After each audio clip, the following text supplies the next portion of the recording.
Ama, sa mga sandaling ito, dumudulog po ako sa iyong paanan. Panginoon, sa mga sandaling ito, tinataas ko po sa iyo ang buhay ng aking mga apo. Marami pong salamat sa pagkakaloob mo sa akin ng mga apo. Salamat po, Ama, dahil naranasan ko kung paano po magkaroon ng apo. Nilalapit ko po sila sa iyong paanan. Inilalagay ko po sila sa iyong mga kamay. Panginoon, saan man naroroon ang aking mga apo, ano man ang ginagawa nila, sino man ang kanilang kasama, kausap, kalaro, I pray for your covering. Bakuran mo po ang buhay ng aking mga apo ng iyong presensya. Lumagi ka, Ama, sa kanilang piling. Balutan mo po sila ng makapangyarihang mong dugo sa pangalan ni Jesus.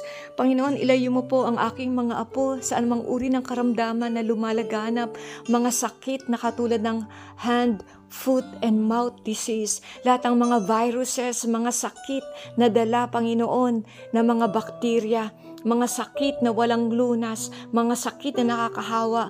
Panginoon, dalangin ko, ingatan niyo po ang aking mga apo laban sa mga karamdaman na to.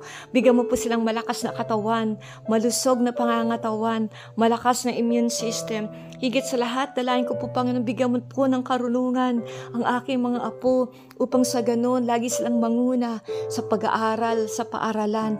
At dalangin ko po, Panginoon, ang pag-iingat mo. Bigyan mo po, Panginoon, ng katalinuhan ng aking mga apo para sa ganon sila ang manguna.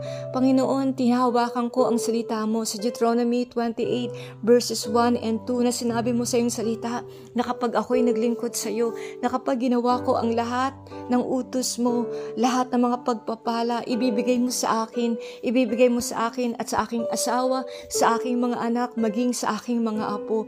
Panginoon, inaangkin ko ang lahat ng pangako mo sapagkat ako'y naglilingkod sa iyo.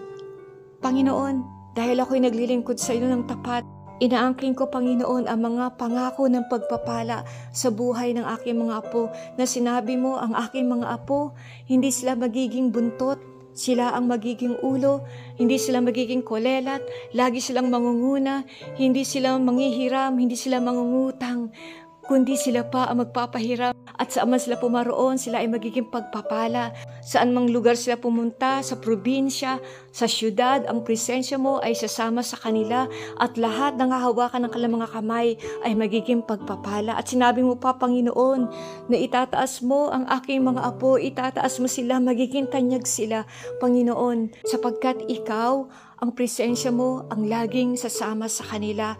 Panginoon, maraming salamat sa mga pangako mo. Ingatan niyo po ang aking mga apo. Huwag mo po silang pababayaan.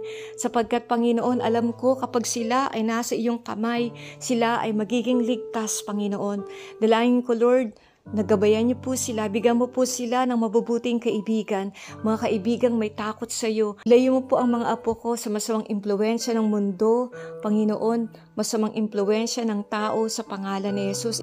Panginoon, ingatan niyo po ang aking mga apo mula sa mga kidnappers, sa mga masamang tao na may masamang plano at banta sa kanila. Dalayan ko, Panginoon, maglagay ka ng anghel na laging sasama sa aking mga apo, na laging gagabay sa kanila saan man sila pumaroon. Dalayan ko, Panginoon, na lumaki ang aking mga apo na may taglay na pagkatakot sa iyo, at dalangin ko, itago mo sa kanilang mga puso ang salita mo, Panginoon. At dalangin ko, wag po silang lalayo, wag silang lilihis sa daan mo, at wag silang pupunta sa daan ng kapahamakan. Winawasa ko, binibigo ko ang lahat ng masamang plano ng kaaway sa buhay ng aking mga apo. Hindi kayo magtatagumpay, hindi kayo mananalo sapagkat ang Diyos na aking pinaglilingkuran ang magiging bantay at mag-iingat sa buhay ng aking mga apo. Salamat sa iyo, Panginoon, ibinibigay ko sa makapangyarihang mong kamay ang buhay ng aking mga apo. Marami pong salamat, Panginoon, pinupuri kita, pinapasalamatan kita sa pangalan ni Jesus. Amen.